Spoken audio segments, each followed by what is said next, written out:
محرم الحرام میں کسی بھی ناگہانی صورتحال سے نپٹنے کے لیے دنیا پور میں موک ایکسرسائز کی گئی۔ مزید دیکھتے ہیں ڈاکٹر قاسم عباس بلوچ کی اس رپورٹ میں۔ ڈسٹرکٹ پولیس آفیسر لودھرا سعید کرال سنگھ کی ہتیا پر دہشت گردی کے واقعات سے نپٹنے کے لیے امام بارگاہ مسجد حیدریہ سجادیہ دنیا پور میں موک ایکسرسائز کی گئی۔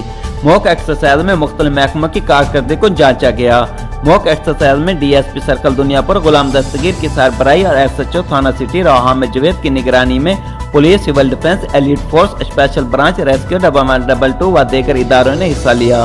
ڈی ایس پی سرکل دنیا پور غلام دستگیر اور ایس ایچ او تھانہ سٹی راؤ حامد جوید کا اس موقع پر کہنا تھا کہ موک ایکسرسائز کا مقصد اداروں کی صلاحیت اور آپس میں کوآرڈینیشن کو جانچنا اور بڑے حادثات کے موقع پر منظم انداز میں فریش سر انجام دینا ہے۔